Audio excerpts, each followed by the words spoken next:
never thought I would be chasing child predators. It was 2 years ago when our team intercepted conversations between a 12-year-old girl and a 40-year-old pedophile. He wasn't just talking to her, he was abusing her, coercing her, collecting images and videos, and no one in her life, her parents, sixth grade teacher, or friends, knew what was happening. I have a sixth grader of my own. I have 3 kids, actually, but you don't have to be a parent to be devastated by this. I work for a tech company that uses artificial intelligence to detect issues like grooming and sexual predation, and this is something we see constantly. These abuses are occurring quietly and mostly go unreported, and we want parents to know exactly what we know about what happens online. So we made a plan. A man has been arrested for allegedly raping a 15-year-old that he met over Snapchat. Instagram has become the #1 social media site. At the top of the free download. We've also seen firsthand the predatory symbiotic relationship that exists between Instagram and Snapchat. We would create a fictitious 15-year-old girl, complete with a believable social media identity, put her online, and document how long it would take for a predator to approach her. But creating a person out of thin air is complicated. We needed photos, but we knew we couldn't use an actual teenager. It would have to be someone on our team. I'm 37, but our graphic designers assured me that with the wonders of photo manipulation, they could magically make me look over 2 decades younger. We bought clothes and accessories, studied body language and facial expressions. We methodically covered and edited signs of aging, wrinkles, weight shifts, and stretch marks.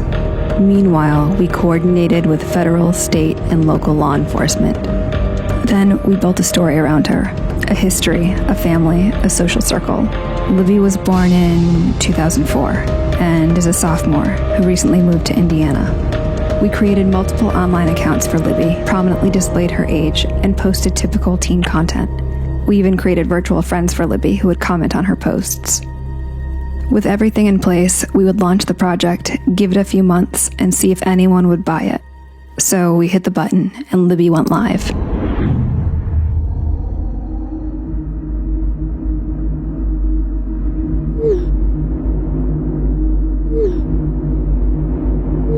Within the first hour of posting on Libby's accounts, 7 adult men contacted her.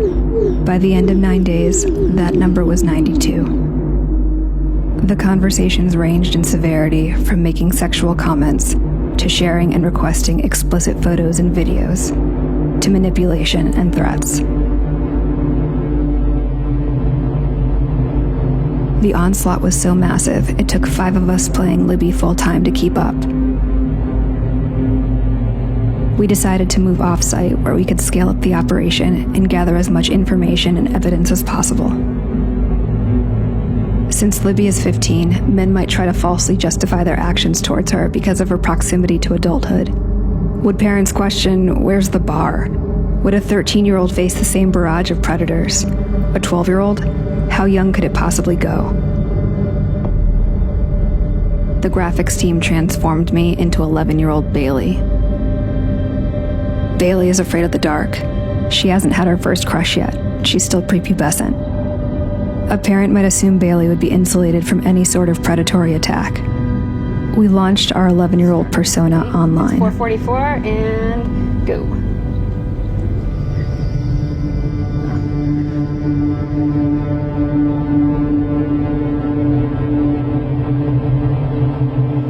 One like from a guy whose profile photo is a penis. So let's say 1 minute and 7 seconds. We have a message request. Although sorry, 2 more requests just came in. How much time? 1 minute and 40 seconds? Yeah. How old are you? You go to the profile, you know that is a child. It also says in the profile that the child is in 6th grade. Another one. It's just lighting up, like the inbox is just boom, boom, boom, boom.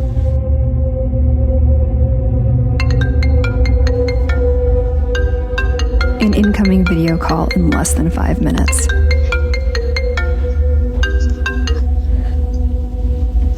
I can't see you. Don't be shy. They all say don't be shy.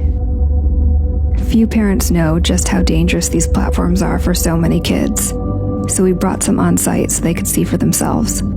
11-year-old Bailey's persona was approached with an even more disturbing level of manipulation and requests.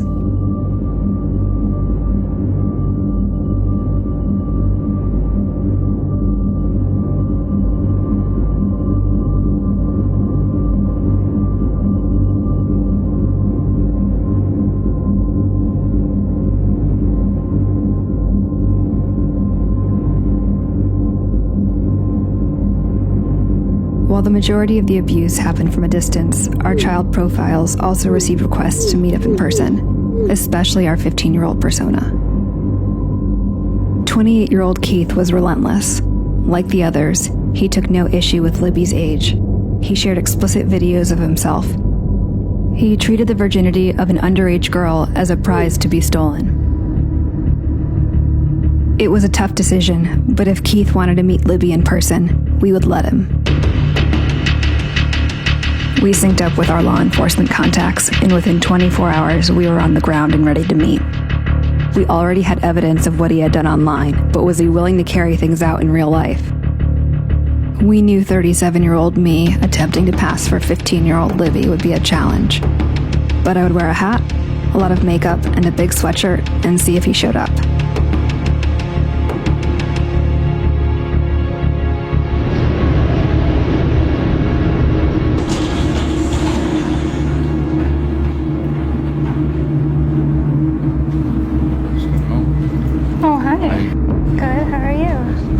Nice to meet you too. Hey. How you doing? Good. Okay. Is it what you expected? Well, yeah. Okay. So you going upstairs? Wait, so do you want to go for a walk first? Okay. What's wrong? Why you're not trying to rush upstairs? What was that? Why you're not trying to rush upstairs? I don't know. I'm a little nervous. Now let's go upstairs then. Don't be nervous. I've never done anything like this before, so I'm a little nervous. It's the first for everything. Yeah. Don't be. I'm not gonna rush you. We just go upstairs and talk. Okay. Have you ever? You wouldn't be shy. Are you okay with me being 15? I've never done it. But it's okay. I like to gentle, make you comfortable. I don't want to just get all the feeling and just, you know what I'm saying? Are you hungry? I'm trying to dodge it. Let's go upstairs. Cyber tips coming in from the National Center for Missing and Exploited. Bark turns over these potential child predators to the National Center for Missing and Exploited Children. Using the app has led to arrests like this one in Florida last year. The brutal reality is that a predator doesn't have to be in the same room, building, or even country to abuse a child. Libby and Bailey may not be real, but they represent countless children who are being sexually and psychologically abused, both online and in real life.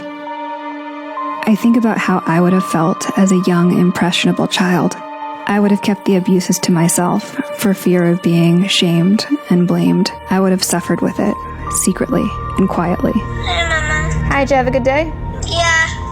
Mama? Yeah. I was wondering, so in 2 more days you're gonna come back? That's right. Okay. I love you. I love you too. Our work has led to numerous arrests, but it's a drop in the bucket. Our work, nor the work of law enforcement or legislation, will ever be able to protect children as well as engaged parents and guardians can. When asked, my advice for parents is to talk to your kids early and often, know what apps they're using and with whom they're communicating. When facing crisis, kids need a soft place to land. Make sure they know they can come to you for help.